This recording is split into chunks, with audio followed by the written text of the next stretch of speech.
and welcome to today's special episode of Media Watch, where we'll be discovering the refugee experience in the Vietnam War and how it relates to the refugees of today. We will have a deeper look at how the refugees are being portrayed by all kinds of media, from news channels to newspaper articles, to find out if what they are saying is really true. During the Vietnam War, the north side of Vietnam, which was communist, began to invade South Vietnam, so they could become one country all under communist rule. A strong majority of the South Vietnamese did not like the idea of a communist rule, and they weren't the only ones. America believed in the domino effect, which meant that if one country fell to communism, soon the rest would follow, and so America led a rally to stop North Vietnam and came in to make an impact by bringing in all its allies to help, which included Australia. Though America tried its hardest to defeat North Vietnam, they just knew the area too well, and it had extremely well organized guerrilla tactics, as well as the people were on their side as well. During all this, many people began to leave South Vietnam as they did not want to be under a communist rule. Their religious beliefs and cultures are not accepted. They were fearful of the consequences of helping the losing sides, and also believed that this new way was an inhuman.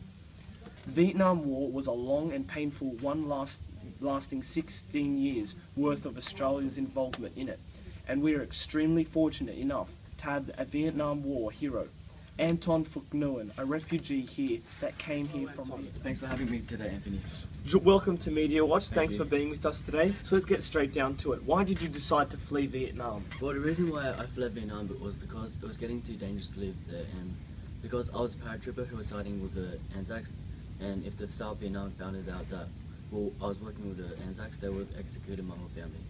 And how would you describe your journey to make it to Australia? Well, the journey to Australia was probably the toughest one in my life, because I remember it was a dark and cold day, and we were getting ready to leave on a boat that was only 9 meters long and 3 meters wide, and from that you can see it will get really crowded. So we were all nervous, and we knew that if we got caught, we would have been killed. And yeah, those 5 days out on the seas was just terrible. Excruciating. So what do you think of Australia when you came here?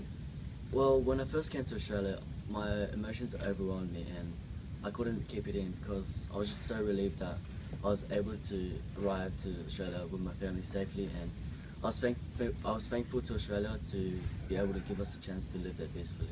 And how did you find living in a detention centre? What did you find interesting about it and the negatives about it? Well, living in a detention centre, it wasn't good, but it wasn't bad at all, so I guess it was alright. And the guys, they treated us well and gave us enough food, and during the time I spent at the detention centre, we were able to meet lots of people who were refugees just like my family and I, and they shared us their experiences during the war and post. And we got accepted into Australia pretty quickly in the immigration terms, which was 2 years. Much. No problems, thanks for having me. As you can see, the refugee experience for the Vietnamese refugees was not too bad, but unfortunately, this does not correspond to today's time and age. So what is the view of the Australian of the refugees policy, and how are the media presenting this issue? After some comprehensive research, we were able to uncover a Daily Telegraph article called Open the Floodgates. Having used words such as invade, deluge, and open the floodgates in an unfair and inaccurate way, take the word invade. They use it in such a way that they are portraying the disparate asylum seekers and refugees that came to Australia as a public threat that could harm us. In one of the headings of the article, the word deluge is implicating that the government had a briefing note that predicted much higher levels of boat arrivals than previously revealed. The article also had evoked ideas that we were overflowing in refugees and creating a picture of drowning in them. With their title, Open the Floodgates, they have a picture of thousands of boat people being released into Sydney's suburbs as the government empties detention centres. So they are clearly suggesting that a minus 6,000 refugees that we took in 2012 to 2013 is somehow we're going to increase so dramatically that we are going to have a massive overflow of refugees. This is extremely inaccurate, as the number of asylum seekers could not conceivably reach levels which would actually overrun a 21 million population, such as Australia. And if you look at the issue in a world view, we only take a very small proportion of all new immigrations, each year up to 3% of the whole world's refugees, in fact.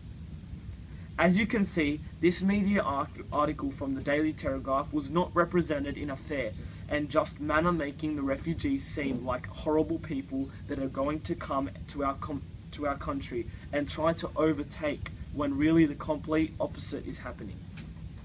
Another offender of this bias and fictional facts is the TV show Today Tonight. They aired an episode that was mostly all factual wrong. First of all, they accused refugees of living in luxury, no wired fences, no metal bars. Today Tonight said they were living in 4-star hotels up in Brisbane. Costing taxpayers millions, the Today Tonight reporter asked one of the refugees how much they got, and the refugee said $400. Now they either mistakenly or stubbornly took that as $400 a week, when it was actually $400 a fortnight from Centrelink. Today Tonight responded to this fictional information by saying it was an editing error. The report was supposed to be about how asylum seekers and refugees were treated by the forgot to mention all the camps out at Christmas Island, and how they breach the UN code for detention centres.